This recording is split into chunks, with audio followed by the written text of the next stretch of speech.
Hai, shalom saudara yang dikasihi Tuhan.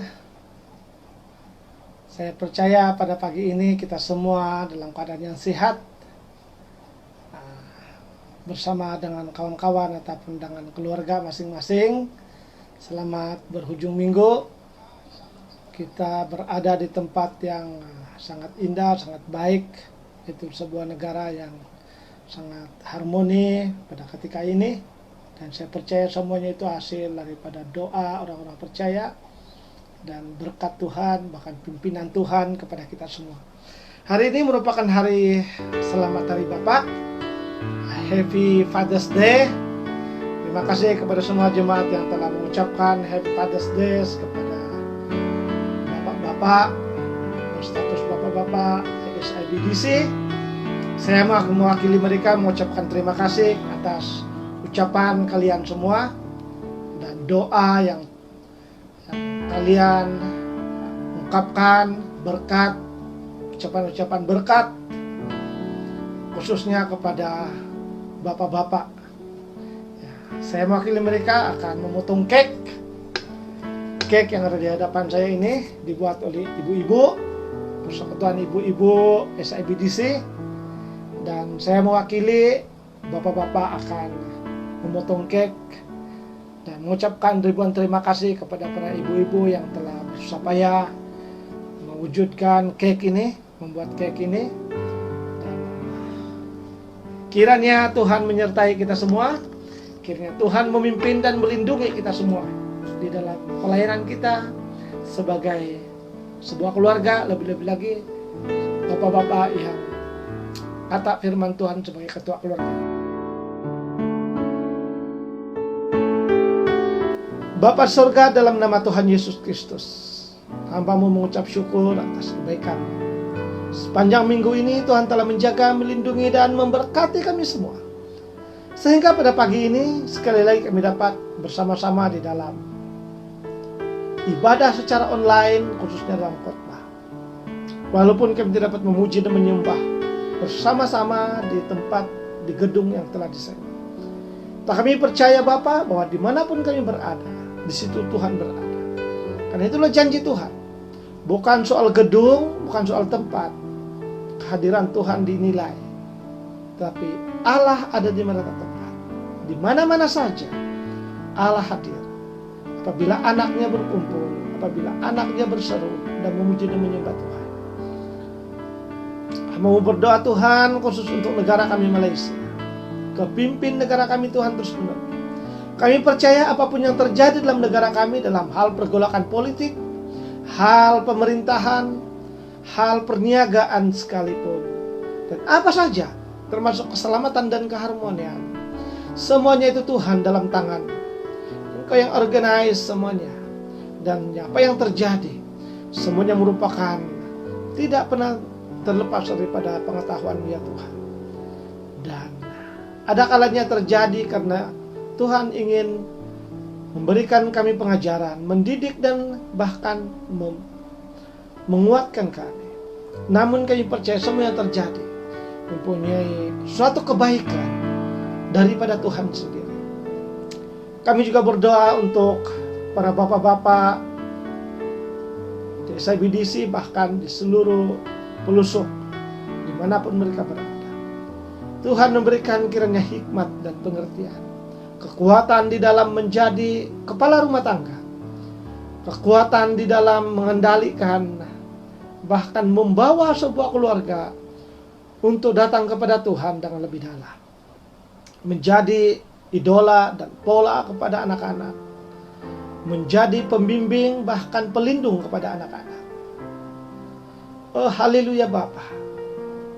Pada saat ini juga ya Tuhan, hamba-Mu juga berdoa untuk SIBDC.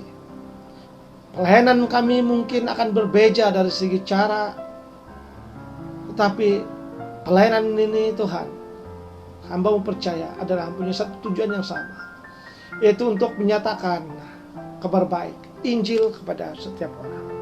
Oleh itu Tuhan berikan kami kemampuan, hikmat dan pengertian untuk melaksanakan yang terbaik bagi Tuhan. Berikan kami kekuatan daripada Tuhan sendiri dan hikmat daripada Tuhan melalui Roh Kudus Tuhan. Terima kasih Bapa. Hamba-Mu juga serahkan dalam tangan-Mu khotbah kami pada pagi ini. Firman Tuhan yang dibacakan dan firman Tuhan yang akan dibahaskan, akan disirnakan, kiranya akan membentuk, mengajar, bahkan menguatkan kami, sehingga kami menjadi individu yang takut akan Tuhan sungguh-sungguh. Terima kasih Bapa, terima kasih Tuhan. Inilah doa hamba-Mu, kiranya Roh Kudus-Mu terus bekerja dalam hati kami masing-masing. Dalam nama Tuhan Yesus, kami sudah berdoa dan mengucap syukur semua ini. Amin. Saudara yang dikasihi oleh Tuhan, shalom sekali lagi. Kita bertemu di dalam ibadah khotbah kita pada hari ini. Saya percaya kita semua pada hari ini dalam keadaan yang baik. Saudara, hari ini kita akan membaca firman Tuhan yang saya ambil daripada Pengkhotbah, kitab Pengkhotbah pasal yang ke-9 ayat yang ke-11. Pengkhotbah adalah dari Perjanjian Lama, ya. Selepas Amsal maka Pengkhotbah, ya. Kitab Amsal baru Pengkhotbah. Pengkhotbah pasal 9 ayat 11. Hari ini saya membaca dua versi, yaitu Perjanjian dalam terjemahan bahasa Indonesia dan dalam terjemahan bahasa Malaysia, yaitu Alkitab TBI dan BM. Karena mempunyai kata yang sangat luar biasa di dalamnya. Ada sesuatu kata terjemahan yang mempunyai makna yang saling menyokong antara satu dengan yang lain dan tidak boleh dipisahkan. Walaupun kita tahu di TBI ataupun bahasa Indonesia ini kita sudah sedia, kita sudah biasa, tapi ada sesuatu perkataan di dalam bahasa Malaysia ini, terjemahan bahasa Malaysia ini yang perlu kita gali maknanya dan lebih dalam lagi. Maka pada hari ini kita akan membaca satu ayat saja. Pengkhotbah pasal 9 ayat 11.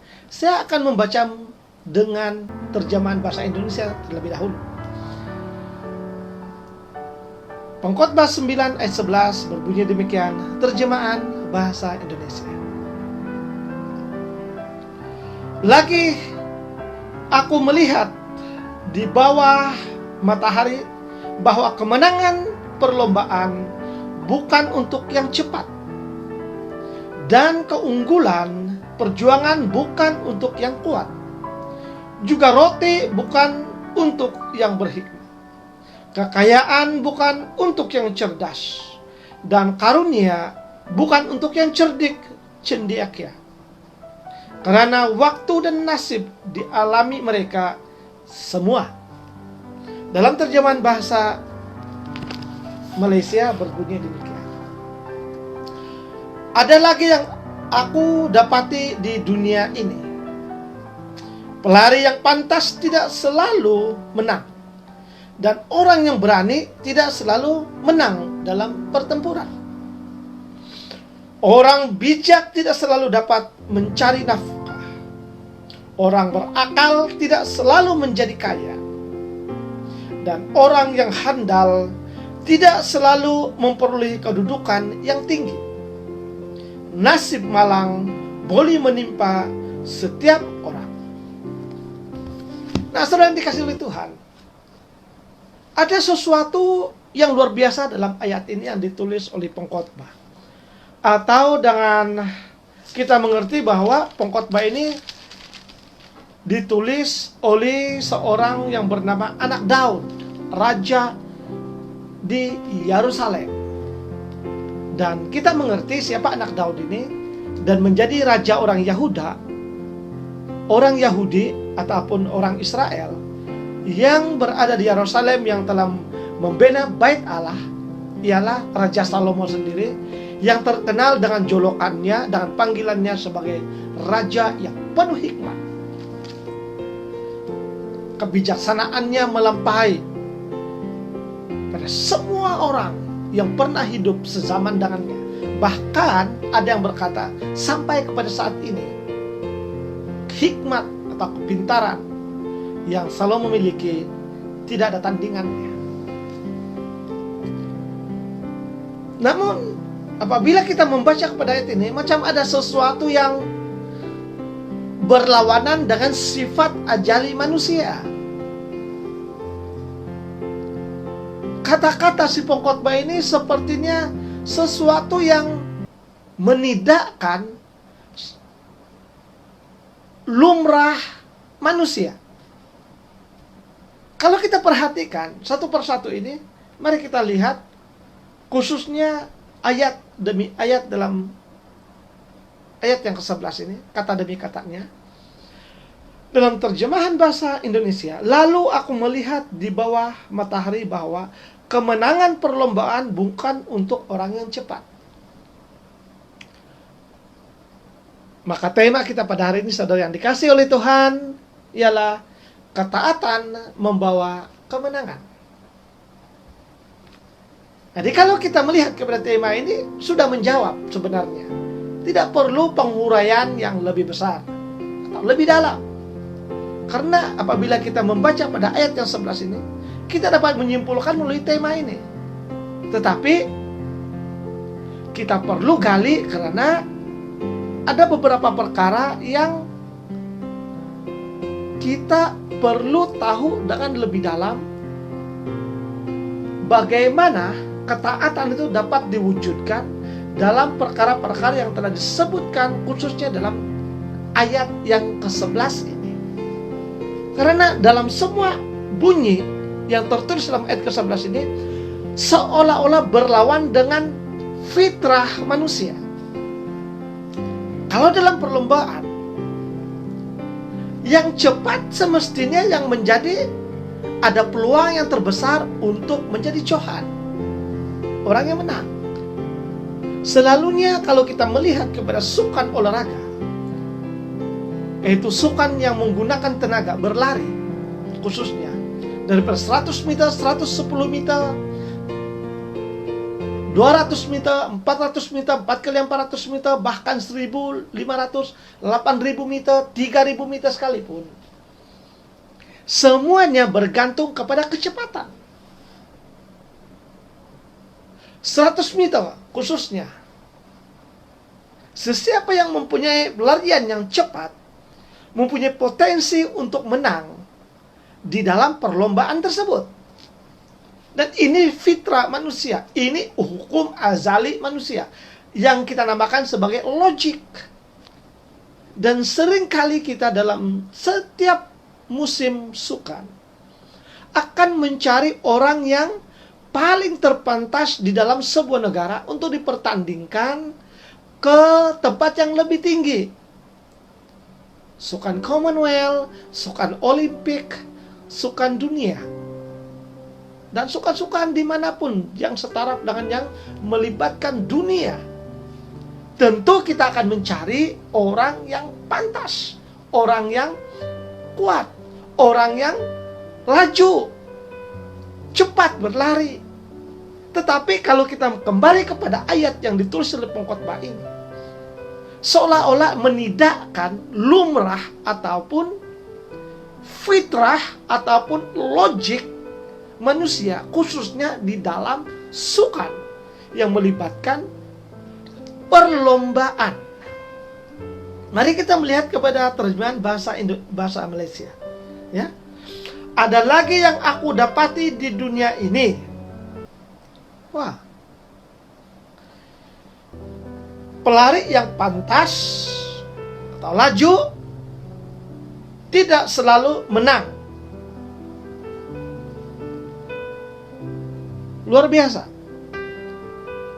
Dan juga pada waktu yang sama menjadi satu persoalan yang besar. Apa makna sebenarnya? Apakah message sebenarnya yang ingin disampaikan oleh pengkhotbah tersebut? Oleh penulis ini? Saudara yang dikasihi oleh Tuhan, mari kita perhatikan serba sedikit makna tulisan pengkhotbah. Saudara yang dikasihi oleh Tuhan, dalam terjemahan Indonesia ada satu kata di sini. Kemenangan perlombaan bukan untuk yang cepat.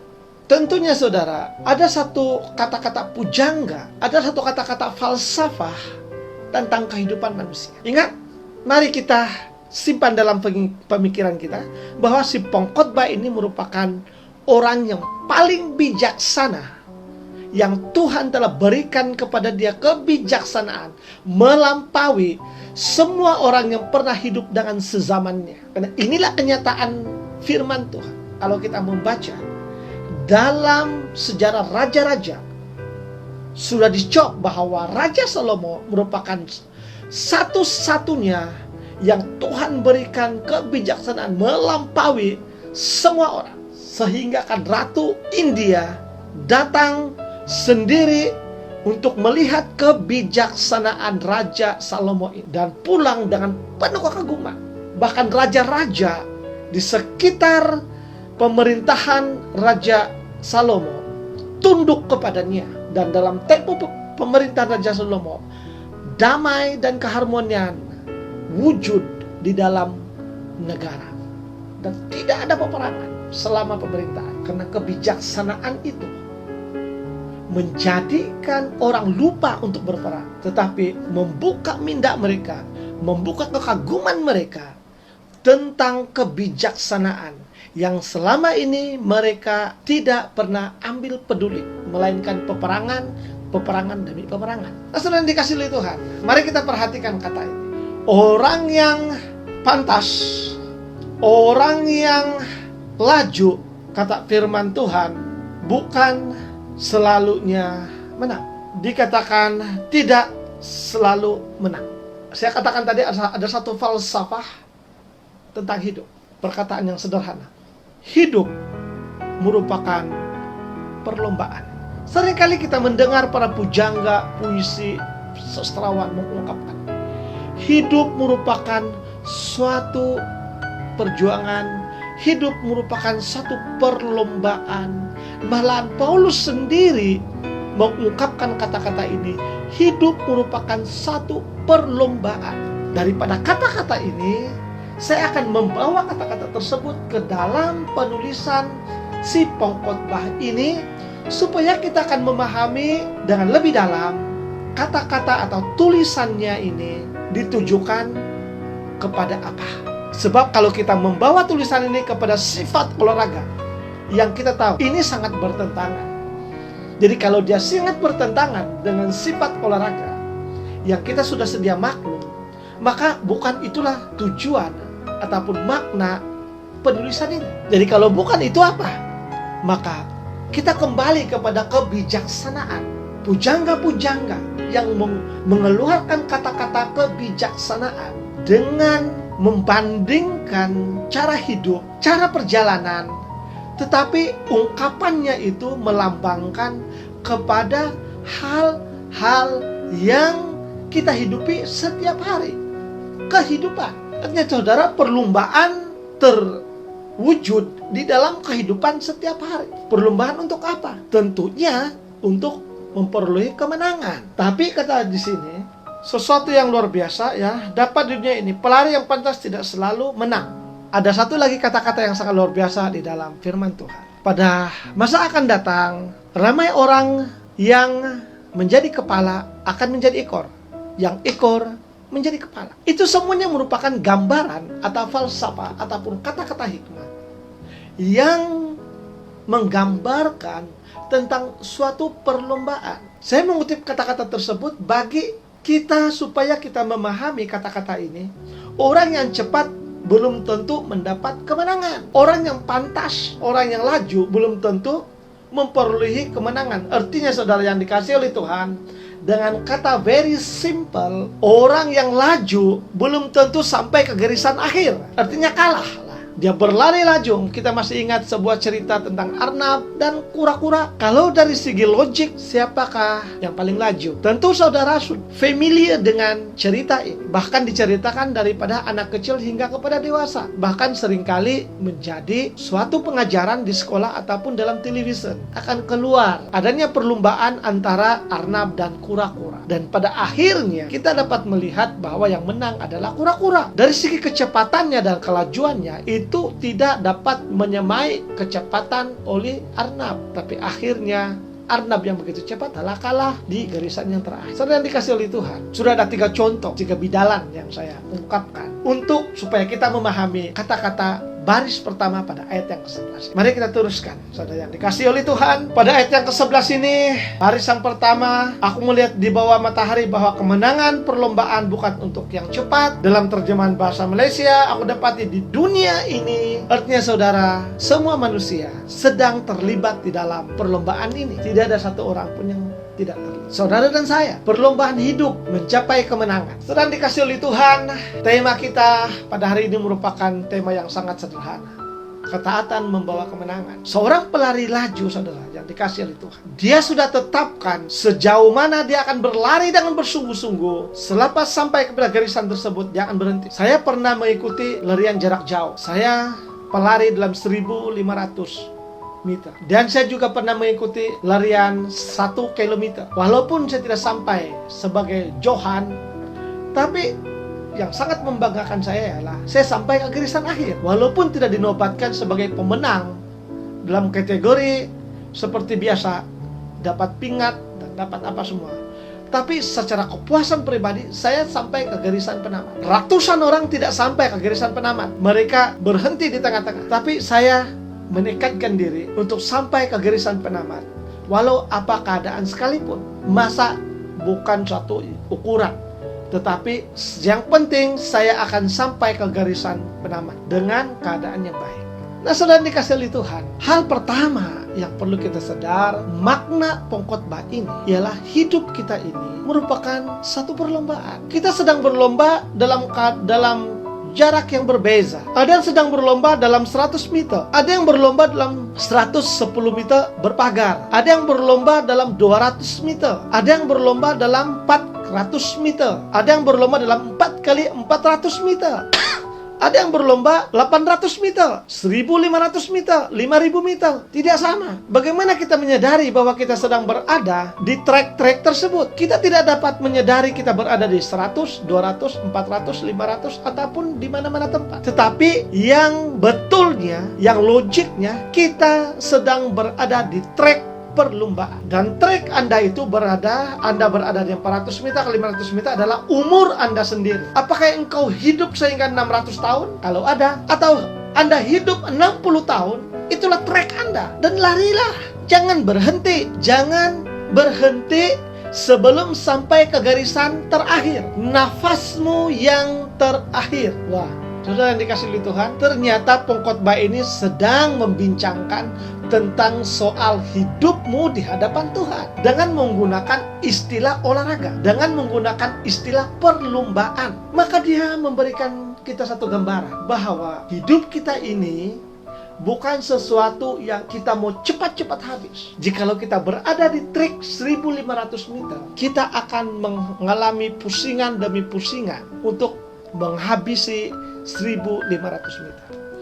Dalam tempo kita berlari menghabiskan 1.500 meter, kita akan berhadapan dengan berbagai halangan. Dan dikasih oleh Tuhan, ada satu pengalaman saya di mana saya sedang bertanding untuk merebut tempat mewakili sekolah untuk sekolah pertandingan antara sekolah di zona utara, mewakili sekolah saya di dalam 1.500 meter. Waktu itu tubuh saya kecil dan berat badan saya dalam 49 kilogram. Dan saya kecil dibandingkan dengan peserta yang lain. Saya paling kecil, paling pendek. Ketinggian saya 162 cm saja. Yang lain tuh melebihi saya. Saya hanya sampai, ada yang saya sampai separas bahu, ada yang saya sampai ke bawah telinga mereka. Kalau saya melihat kiri dan kanan dengan fisikal mereka yang sedemikian, saya akan berkata, aduh, saya tidak ada. I have no chance. Saya tidak ada chance untuk menandingi mereka. Mereka lebih layak daripada saya. Kaki mereka panjang-panjang. Mereka satu langkah, saya 1,5 langkah. Dan apabila dikatakan ke garisan, sedia, saya hanya berkata, saya hanya pandang ke depan. Kiri dan kanan saya tidak akan tengok. Apabila saya rasa letih, saya akan tunduk dan saya akan perhatikan kaki saya melangkah. Dan saya tidak akan tengok jauhkah ataupun jarak sejauh mana lagi saya harus melangkah. Yang saya tahu, saya akan melangkah dan melangkah dan melangkah, sehinggalah saya akan mendengar satu lonceng dibunyikan menandakan pusingan terakhir. Dan saya lakukan itu. Saya tidak peduli kiri dan kanan. Apabila loceng itu dibunyikan, tong menandakan lari, saya berlari. Saya membuka langkah saya seperti biasa dan menarik nafas seperti biasa. Memikirkan ke depan, tidak menghiraukan apa yang terjadi di kiri dan kanan. Sorakan penuntun memang kedengaran dan mereka akan menyebut beberapa nama. Artinya mungkin orang itu berada di depan saya ataupun di mana, saya tidak tahu. Yang saya tahu adalah saya terus memandang ke depan dan berlari. Satu demi satu, pusingan demi pusingan saya lalui. Sehingga saya mendengar tenging, loceng yang terakhir. Saya mengerti itu merupakan pusingan yang terakhir. Dan saya harus menghabiskan 200 meter yang terakhir. Saya membuka langkah, mengeluarkan tenaga yang disimpan untuk pusingan terakhir. Saya mulai melihat ke depan dan saya mulai melangkah. Dan saya sampai di garisan terakhir. Apabila saya melihat daripada 8 peserta yang sampai ke garisan terakhir, 4 yang pecundang, 4 lagi yang sampai ke garisan terakhir. Dan saya yang terakhir daripada 4 tersebut. Saya tidak menjadi Johan dan saya tidak dipanggil untuk mewakili sekolah. Tapi saya sampai ke garisan akhir dan saya layak untuk mendapat pujian karena saya sampai di garisan terakhir. Walaupun masa saya tidak dapat menandingi masa yang 3 orang. Apakah saya mendapat mahkota? Tidak. Mendapat hadiah? Tidak. Apa yang saya perlu? Finishing well. Berbanding dengan 4 orang yang lain. Mereka kecundang. Mereka berhenti. Saya tidak tahu dalam pusingan berapa mereka berhenti. Dan mereka tidak mendapat pujian. Saya yang bertubuh kecil sampai ke garisan terakhir. Walaupun nomor 4 mendapat pujian. Saudara dikasih Tuhan, kalau kita melihat hal ini, Edop di dalam penulisan ini memang benar bahwa pelari yang pantas tidak selalu menang. Artinya pelari yang pantas tidak selalunya akan mendapat mahkota. Kenapa? Karena kepantasan mereka hanya pada satu track, hanya pada satu jarak, dan mereka akan berhenti. Dan bukan ini yang penulis maksudkan. Penulis maksudkan ialah ketaatan engkau di dalam melaksanakan perlombaan tersebut. Banyak cabaran yang kau hadapi. Saya ceritakan waktu saya berlari 1.500 meter. Yang pertama, corakan orang kiri dan kanan. Ada cemuhan yang kau dengar. Tubuh kecil, mana boleh menandingi tubuh yang besar. Woi, berhentilah. Mari minum air. Lagi bagus kau berhentilah. Minum daripada kau susah-susah untuk berlari. Lawan mereka yang besar badan. Kau sudah tahu kau akan kalah. Itu salah satu yang saya dengar daripada para penonton di kiri kanan saya. Dan kalau saya mengikuti nasihat tersebut, maka saya lah antara 4 dan menjadi orang yang kelima untuk berehat, meninggalkan. Dan apa yang akan saya hadapi? Orang akan berkatakan, kalau sudah tahu tak payahlah, saya akan mendapat ejekan. Belum lagi cerita soal dalaman, soal luaran. Saya juga merasakan kepenatan, mau minum air. Tapi sepanjang dalam perlombaan tidak ada istilah minum air dulu, rehat-rehat dulu baru lari. Tapi masing-masing dengan berlari tidak ada istilah odo dulu tesi kah, odo dulu Nescafe kah, baru sambung lari. Tidak ada, berlari terus. Dahaga, kepenatan, physical penat, pikiran berkata stop. Kalaupun jangan cederakan dirimu, stop. Jangan paksa diri, stop. Kau memang tidak akan menang. Kita sedang bertarung dengan dalaman kita sendiri, diri kita sendiri. Sebab itulah firman Tuhan berkata pada hari ini, orang yang laju pantas tidak semestinya akan menang. Karena faktor-faktor inilah yang menyebabkan mereka gagal di dalam perlombaan tersebut. Kalau kita terapkan dalam perjalanan hidup kita, banyak yang kita akan dengar, woi kau akan jadi orang Kristen, apalah kau ini, kau banyak dosa lah. Kau lakukan ini, kau lakukan itu, kau tidak malu kau mengaku orang Kristen. Berhentilah, lebih baik kau tinggalkan Kristen itu. Jangan lagi berharap kepada dia, kepada Tuhan. Mari kita enjoy, kita masih muda lagi. Mari kita habiskan hidup kita dengan sukacita yang kita mau. Nanti esok lusa bila kita sudah berumur semikian, barulah kita datang kepada Tuhan, kita mengaku, kan Tuhan itu panjang sabar, setia dan adil, dengan penuh hikmat, dengan mengampuni. Dia mati atas kayu salib. Dia pasti mengampuni dengan kita kalau kita datang kepada Dia pada umur kita sekian. Tapi waktu kita muda, marilah kita enjoy dulu. Inilah hal-hal yang kita hadapi di dalam perlombaan. Sebab itulah pengkhotbah berkata, orang yang pantas belum tentu akan menghadapi kemenangan. Tetapi ingat, siapakah yang menghadapi kemenangan? Orang yang taat di dalam visi dan misi perlombaannya. Saya cukup bangga Sampai sekarang saya bangga, saya menghabiskan 1.500 meter dengan baik. Walaupun bukan antara top 3, saya top 4, tapi saya finishing well. Saya sampai ke garis akhir. Dan saya mendapat ucapan tahniah. Orang dikasih oleh Tuhan. Hidupmu sekarang ini merupakan satu proses perlombaan. Ketaatan yang kau buat sekarang ini, ataupun pelayanan yang kau lakukan sekarang ini, merupakan satu proses dalam perlombaan. Apakah engkau dalam pelayananmu ini kau akan menjadi seorang yang egois, menjadi orang yang sombong, sehingga pelayanan itu digunakan untuk mengangkat dirimu supaya semua orang kenal, semua orang puji, maka kau akan dapat pujian. Tapi kata Allah, engkau sudah dapat apa yang kau dapat, tapi belum tentu kau akan dapat bahagianmu di dalam aku. Ataupun kau sudah berkata, saya masih muda lagi, buat apa lagi mau menjadi orang Kristen yang taat? Untuk apa mau ikut semua dalam tulisan ini? Ini tulisan manusia lah. Anytime boleh ubah. Mungkin kita akan berpikiran demikian. Ataupun kita berkata, nantilah tutup Alkitab dulu, simpan atas dulu. Bila sudah tua-tua, esok lusa, barulah ambil balik, tepuk-tepuk, karena debu tidak tahu berapa inci sudah. Bayangkan berapa tahun berada di atas. Kemudiannya berterbangan, kemudiannya baru dibuka perjanjian lama, perjanjian baru diingat di mana tempat. Syukurlah sekarang ini ada satu pemisah. Kalau yang hitam warna dia merupakan perjanjian lama, yang merah perjanjian baru, jadi mudahlah. Oh, yang hitam ini lama, yang merah ini baru. Dapatlah. Tapi bila disebut Kisah Para Rasul pasal 5, dicari sampai ke kamus. Kemudiannya sebut firman Tuhan satu-satu, ingat, boleh minum.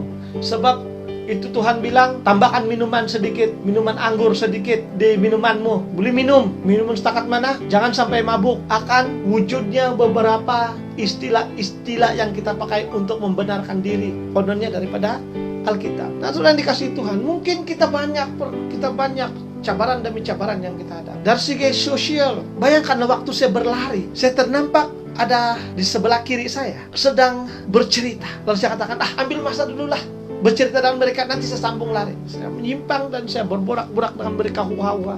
Saya mau lari dulu balik. Bolehkah?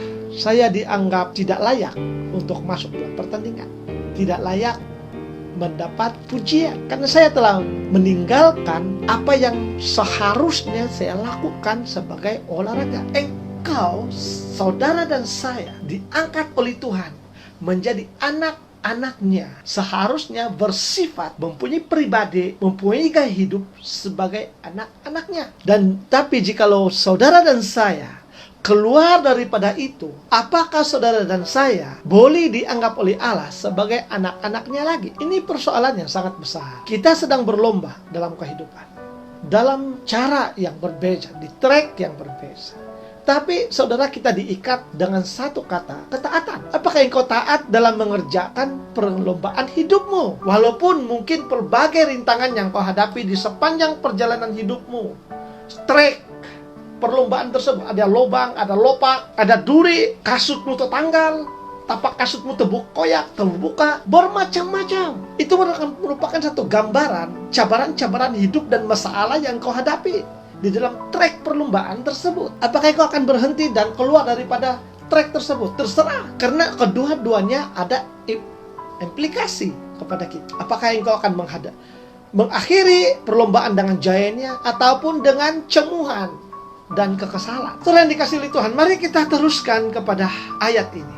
Ya, kalau kita bincang terus merupakan sesuatu yang sangat luar biasa. Tapi kita akan perlahan-lahan, kita akan terus melihat ayat ini. Ya, dan keunggulan perjuangan bukan untuk yang kuat. Kalau dalam terjemahan bahasa Melayu dikatakan demikian. Dan orang yang berani tidak selalu menang dalam pertempuran. Saudara, pertama sekali pengkhotbah mengambil situasi olahraga. Kedua, dia mengambil situasi sebagai seorang prajurit, pejuang. Saya paling suka sekali melihat sesuatu dokumentari tentang kehidupan seorang sniper. Saya paling minat melihat mereka, bagaimana mereka menjalankan misi mereka.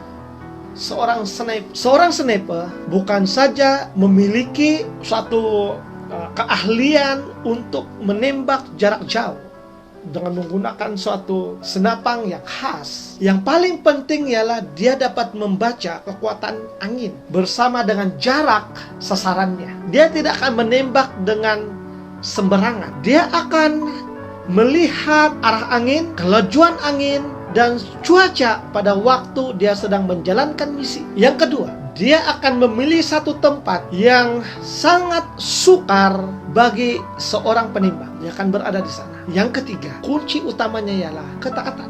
Dengan penuh taat. Bayangkan 5 jam, 6 jam meniarap, menunggu sasaran. Nampak sasaran tapi tidak boleh tembak karena keadaan persekitaran yang tidak memungkinkannya. Dia terpaksa taat untuk terus berada di sana. Nyamuk, semut, gatal, apa saja yang dia akan hadapi tidak akan melemahkannya untuk berada pada tempat tersebut bagi menyelesaikan misi. Saudara yang dikasihi oleh Tuhan, mari kita perhatikan ayat ini. Dalam terjemahan bahasa Malaysia, orang yang berani tidak selalu menang. Saudara yang dikasihi Tuhan, kenapa? Kenapa pengkhotbah ini? Orang yang berani tidak selalu menang. Selalunya orang yang berani ini ada potensi untuk menang. Selalunya dalam tentara ataupun apa saja pasukan, kita mencari orang yang berani. Karena orang yang berani ini mempunyai potensi untuk dapat melepasi semua halangan. Dan dapat potensi dia besar untuk menuju kemenangan. Tetapi justru berlawan dengan kata yang diungkapkan oleh pengkhotbah. Kita melihat bahwa tentu ini bukan seperti misi yang pendek. Sekali lagi saya katakan, bukan menjalankan misi yang pendek, misi penyelamatan yang pendek yang mempunyai 2-3 jam, tetapi long term, masa yang sangat panjang. Dan saya telah mengambil satu contoh sniper, penembak tepat. Dia sanggup berada di sana berjam-jam lamanya. Bayangkan waktu itu dia mau berak, dia mau kencing, gatal seluruh badan, hujan. Kalau keadaan waktu itu tidak mengizinkan dia untuk menembak, walaupun dia sudah dapat sasaran, dia tidak akan melepaskan tembakan hanya karena mau menyelesaikan misi. Dia hanya ada satu peluang. Saudara yang dikasihi Tuhan, Tuhan memberikan kita hanya satu peluang dalam kehidupan, tidak berulang-ulang peluangnya. Allah memberikan kita satu peluang, yaitu dalam Kristus Yesus. Manusia pertama telah gagal di Taman Eden. Peluang yang Allah berikan tinggal bersama Allah di kerajaan Allah gagal. Allah memberikan lagi satu peluang melalui Yesus Kristus, dan tidak ada peluang lain lagi. Jikalau saudara lepaskan peluang ini, saudara tidak ada peluang lain lagi. Saudara tidak akan mendapat peluang itu di tempat lain selain daripada Yesus Kristus. Saya katakan ini benar-benar. Siapa Anda sebelum ini itu tidak penting bagi Allah. Tapi untuk apa Anda itu sangat penting. Allah tidak pernah interview dan minta resumemu. Siapa engkau yang sebelum ini? Allah tidak pernah minta. Justru Allah tahu Anda siapa, Anda dan saya. Allah tahu orang berdosa. Roma berkata tidak ada seorang pun yang mencari Allah. Seorang pun tidak. Semua manusia. Tidak ada yang benar di mata Tuhan.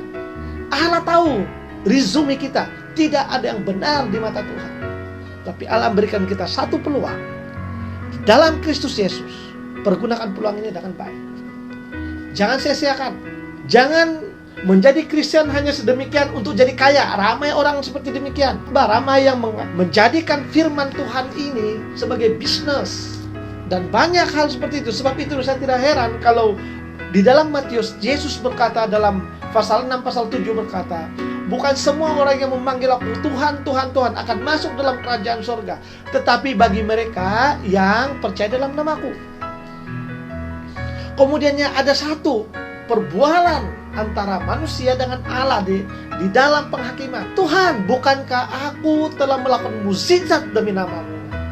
Aku telah menginjil orang demi namamu, dan aku telah menyembuhkan orang demi namamu. Aku telah ini dan ini demi namamu. Sesungguhnya kata Yesus, aku berkata kepadamu, nyalah engkau, aku tidak mengenal engkau. Karena dia mempunyai satu motivasi untuk kepentingan dirinya sendiri. Apabila dia mendapatkan hal itu, dia berkata, tengok, saya sudah dapat. Dan itu untuk mengkayakan dirinya sendiri. Tapi pada waktu yang sama, kenapa ramai pengkhotbah dan para penginjil yang hidup melarat, hidup hanya bergantung kepada Tuhan semata-mata. Tidak ada harta yang dipikulnya untuk pergi menginjil. Tidak ada kemudahan untuk dibawanya. Hanya satu yang dibawanya, ketaatan. Berapa ramai hamba Tuhan menangis di ladang pelayanan, taat sampai ke nafas yang terakhir, sampai ke garisan. Itulah rutin perjalananmu di dalam perjalanan sebagai pelayan Kristus. Taat dalam menjalankan misi, walaupun berhadapan dengan pelbagai, karena can hanya sekali. Seperti penimbak tepat, hanya ada satu peluang. Pergunakan peluang itu dengan sebaiknya. Sebab itulah saya sering kalikan, sebab itulah orang-orang bijaksana seringkali mengeluarkan kata-kata pujangga dengan sangat baik. Dengar kata-kata ini. Hidup hanya sekali, itu pun segera akan berlalu. You have only one chance in your life. Engkau hanya ada satu peluang dalam hidup. Apakah ini ekstrim? Inilah firman Tuhan. Yesus tidak mati 2 kali. Dia hanya mati sekali. Yang mematikan adalah dosa saya dan dosa saudara. Dan dia hanya mati sekali. Dia tidak akan mati kedua kali untuk Anda. Dia hanya mati sekali. Dan itulah peluang kita, satu-satunya peluang untuk kembali kepada Tuhan, menjadi Adam yang pertama yang dimuliakan Tuhan sekali lagi. Nah, saudara yang dikasihi oleh Tuhan, ternyata di dalam hal yang kedua ini, ia menceritakan soal menjalankan misi dengan penuh kesabaran. Cara long term, cara hidup kita. Bukan karena keberanian kita. Artinya kalau Anda berani, Anda tidak akan memerlukan Tuhan. Apakah Anda pernah mendapat cabaran, tinggal di kuburan 1 malam, ataupun tinggal di penjara yang sudah ditinggalkan 1 malam? Tak macam-macam cabaran-cabaran yang Anda hadapi. Jikalau Anda bergantung kepada keberanian, lambat laun Anda akan tewas. Tapi kalau Anda bergantung kepada Allah, tidak satu pun yang dapat menewaskan Anda, karena Allah lebih besar daripada segala-galanya. Inilah yang pokok bah katakan. Keberanian tidak membawa apa-apa, karena keberanian itu berasal dari manusia yang sangat-sangat terbatas dan sudah berdosa. Tapi untuk menjadikan engkau pemenang, biar Allah berada di pihakmu dan engkau menjalankan dengan penuh ketaatan, dan engkau akan menang. Nah, saudara yang dikasihi Tuhan, kita akan teruskan. Kita akan berhenti beberapa lama lagi, dalam 15 ataupun 10 menit lagi. Nah, saudara, seterusnya, yang pertama olahraga, yang kedua merupakan perjuangan, dan yang ketiga, roti bukan untuk yang berhikmat, kekayaan bukan untuk yang cergas, dan karunia bukan untuk yang cerdik cendekia. Karena waktu ini nasib dialami mereka semua. Dalam terjemahan bahasa Malaysia berkata demikian: orang bijak tidak selalu dapat mencari nafkah, orang berakal tidak selalu menjadi kaya, dan orang yang handal tidak selalu memperoleh kedudukan yang tinggi. Nasib malang boleh menimpa setiap orang. Ini merupakan suatu kata-kata pujangga yang dari segi akal manusia kita susah untuk kita menyelaminya. Dalam terjemahan bahasa Indonesia, dia menggunakan istilah roti, itu makanan. Ya, roti merupakan makanan. Dia katakan kalau kita ubah roti ini menjadi makanan. Makanan bukan untuk yang berhikmat. Dia mempunyai satu perlawanan kontra. Makanan bukan berarti untuk yang berhikmat. Artinya saudara begini. Karena, pernahkah kita menghadiri pesta-pesta, pesta perkawinan, hari jadi, ataupun apa saja yang melibatkan ramai orang? Perhatikan, berbagai gelagat orang. Selalunya saudara yang saya peroleh, ada orang yang berkhidmat, berpengetahuan, yang bijaksana, yang sedang berada. Apabila kau makan, jangan makan itu. Ini merupakan kolesterol, menambah kolesterol yang tinggi. Lalu kita katakan, tulak tepi. Kita ambil nasi banyak, ini jangan, kalori dia tinggi. Ini akan menggemukkan kita.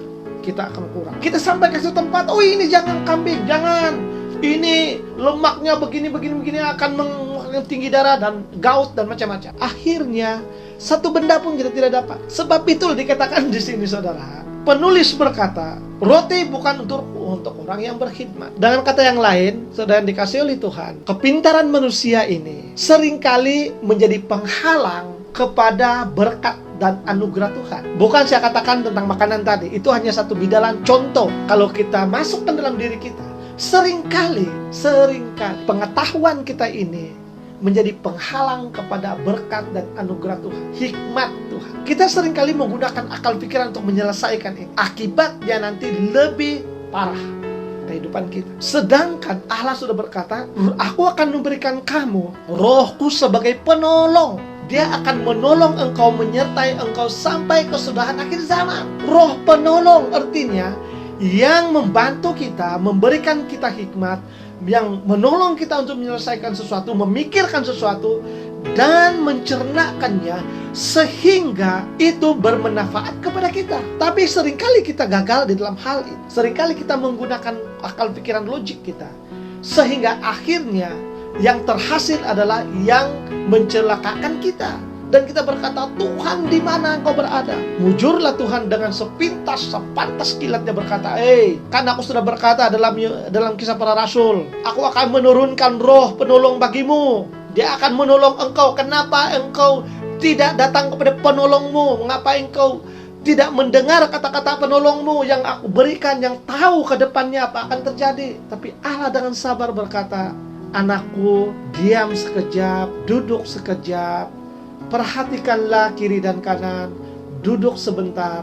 Ingat, roti bukan untuk orang yang berhikmat. Duduk, dengarkanlah penolongmu. Saudara yang dikasihi oleh Tuhan, dengar baik-baik, kita ada roh penolong. Hikmat seringkali akan menghancurkan kita. Kepintaran manusia seringkali menghancurkan kita, menghancurkan wibawahmu, menghancurkan ketaatanmu. Seringkali kepintaran manusia, hikmat manusia ini menarik kita untuk berjalan di dalam kegelapan. Karena hikmat yang kita ada ini adalah untuk memuaskan pikiran dan perasaan kita semata-mata. Mari saya buat satu bidalan. Di tengah hari yang terik, ada 2 minuman yang disediakan. Satu, air kosong atau mineral water. Yang satu lagi adalah mango juice. Dihidangkan kiri dan kanan. Tidak boleh ambil dua-dua, salah satu. Tentu dengan pantas kita berkata, ini dia mango juice. Warnanya saja sudah menarik perhatian. Tetapi tubuh kita memerlukan lebih banyak air yang tulen,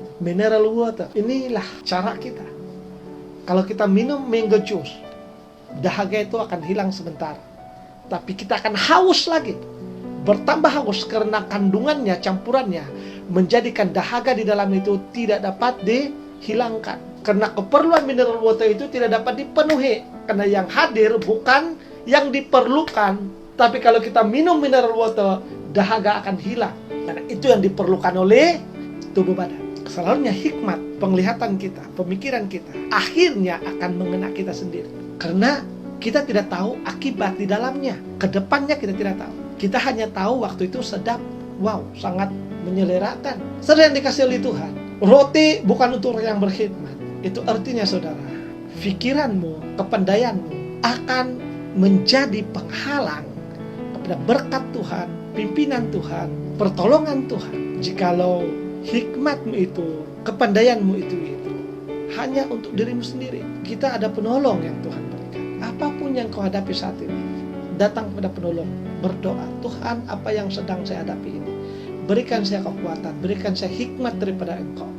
Ke depan Engkau tahu apakah yang perlu saya lakukan. Dan bacalah Alkitab. Sekali lagi menyentuh soal ketaatan, bukan kepandaian pribadi.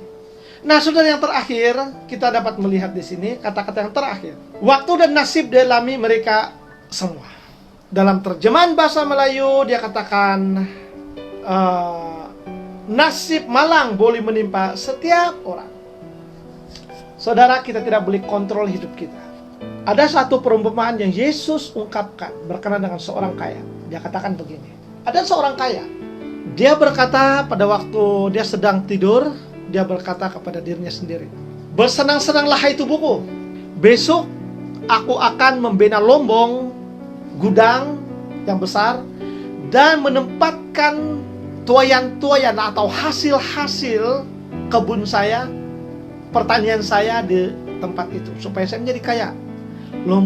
Gudang yang lama sudah penuh, saya akan buat satu yang baru lagi.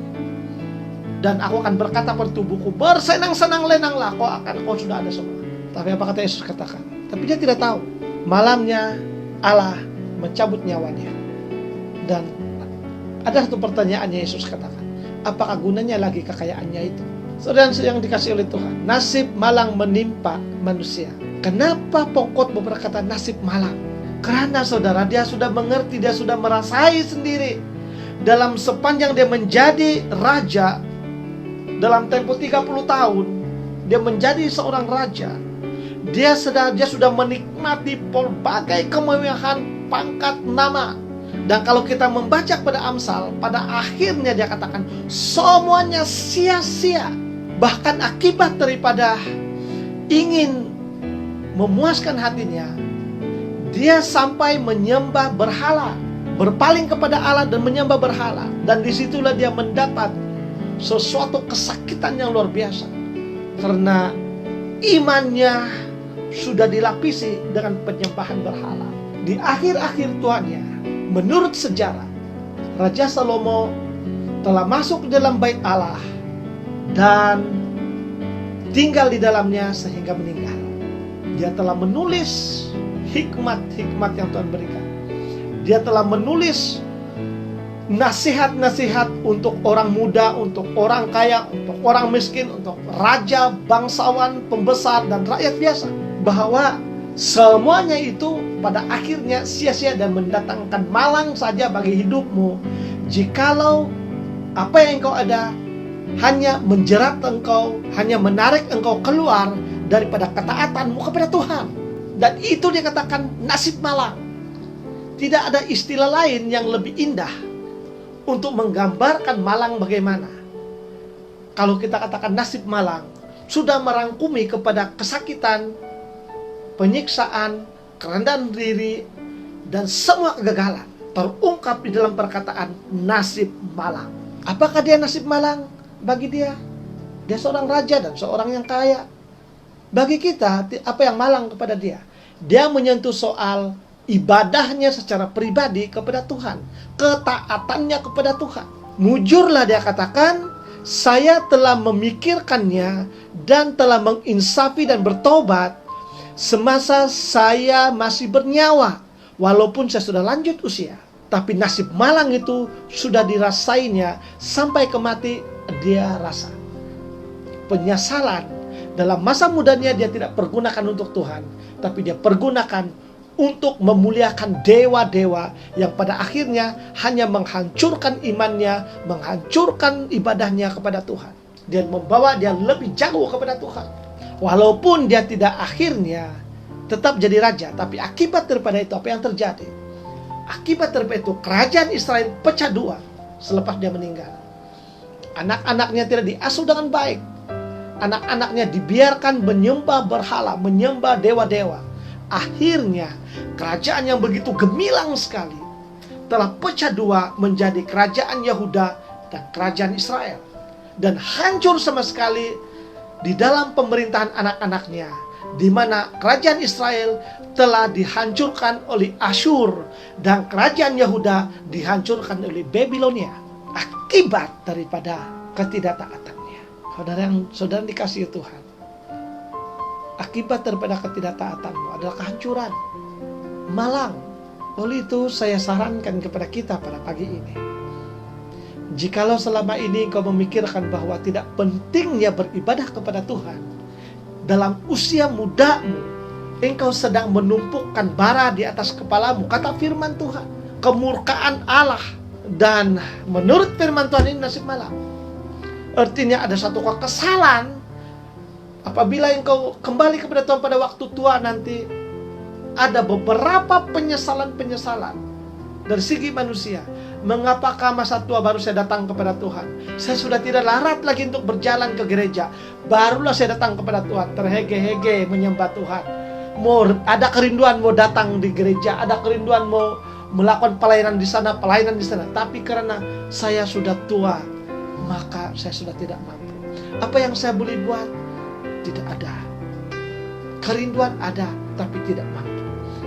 Kenapa tidak dipergunakan usia muda untuk melakukan hal? Dan setiap kali engkau bersaksi, engkau akan berkata, pada usia muda saya hancur. Dan saya nasihatkan kepada anak muda, jangan ikuti apa yang saya lakukan. Hanya mampu kita berkata demikian dengan harapan orang lain akan terhindar daripada apa yang kita lakukan. Tapi kekesalan itu akan terus-menerus menghantui kita sehingga nafas yang terakhir. Dan dikasih Tuhan, kita masih muda lagi. Saya baru berumur 46 tahun. Sudah sakit-sakit sana sini, lutut sana sini. Happy Father's Day kepada kita semua. Bergelar Bapak, jadilah Bapak yang baik. Tuntunlah keluarga dalam track yang Tuhan berikan. Dan selalulah tunduk kepada Tuhan dan berkata, Tuhan tolong saya di dalam menangani, di dalam menjadi ketua keluarga untuk anak-anak dan menjadi idola kepada anak-anak. Kita bukan hanya membutuhkan makanan rohani, jasmani saja, tapi sangat penting memberikan makan rohani kepada anak-anak, kepada keluarga kita. Saudara yang dikasihi Tuhan, sampai di sini khotbah kita. Ingat, hari ini adalah hari Ahad. Kita tetap memberikan uang persembahan dan persepuluhan. Oleh itu, hubungilah bendahari kita. Bertemu lagi pada minggu yang depan. Mari kita berdoa.